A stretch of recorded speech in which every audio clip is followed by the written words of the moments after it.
Good evening mga commander. Valor tutorial tayo.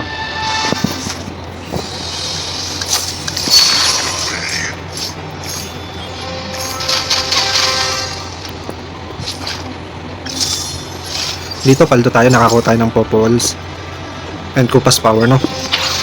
So, ganyan ang bida na nagpapabugbog sa umpisa. There's no stopping this blaze. Tapos try natin sumabay. No, nag-line up ako dito ng Shadow Cell. Kasi baka swerte. No. Tapos sa pit box, kuha tayo ng ating core heroes, no? Dito, Barats ang napili ko. Kasi, naisip ko, mag-scavenger. Yun, paldo, 1 down, 1 Freya. Paldo talaga kapag balik ka. No? Tapos, Poco lang nakuha mo. Yan. So, kapag Freya ang naka-line up, pwede tayo dyan mag-Starwing, Luminous. Yan, nakakuha tayo ng scavenger. So maganda yan. Hindi ka mawala sa top 4 kapag may scavenger ka. Tapos yung card kong nakuha, premium client. Tapos etong magto-2-star kagad yung heroes, no? Search ko dito kasi nakakuha din ako ng Barats dito eh. Kaya nag-2-star kagad yung Barats, no? So maganda yung starting ko. May Popols power ako. Ang goal ko na lang dito, matrap yung may mga Barats. O kaya Freya. Yung gold ko, paldo, scavenger, Popols. Nakapagpa-level 8 kagad tayo.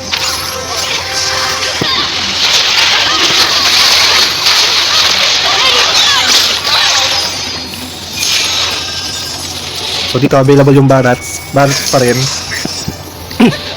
Kasi pag napatlista na natin yan, maganda na yung laban natin. Ready. Teddy, hindi na natin masyado siyang nilaline up, no? Kasi na-nerf siya. Pero dati, pagka may Teddy ka, paldo ka din eh.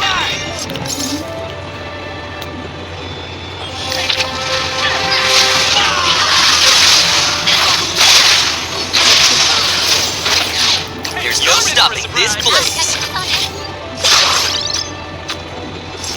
Yan, nabuo na natin yung ating Toy Mischief, no?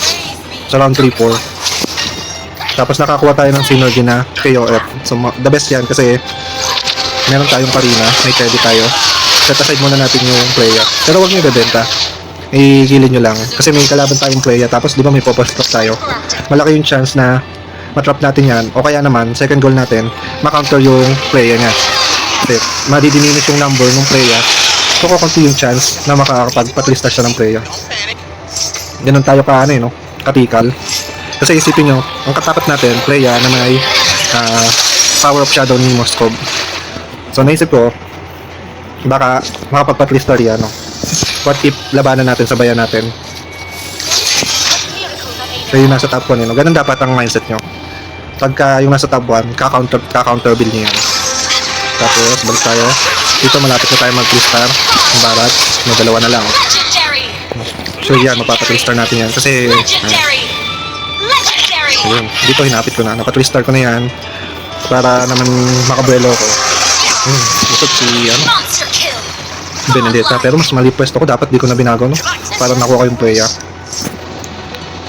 Tapos dito, top 4, no? Ito, ang ganda din ng build niya. 1-1-1. Ito, Luminous. Tapos Freya. Yung core niya. Dito naman sa Shadow Cell. So kasi yung Shadow, itong kay Angela na to, hindi siya nawawala sa top 4 yung build na yan. Kaya lang, gusto ko kasi lagi first eh. O kaya, ang nagpapasaya dito kapag nakapag-restart ko yung 5 gold cost zero. Yan. So yung cup, nilagay ko na ulit doon. Kasi sana makuha ko yung Freya. Yan. Tapos yung gold natin ay 54, no? Inisip ko kasi kung magpapa-level up na ako.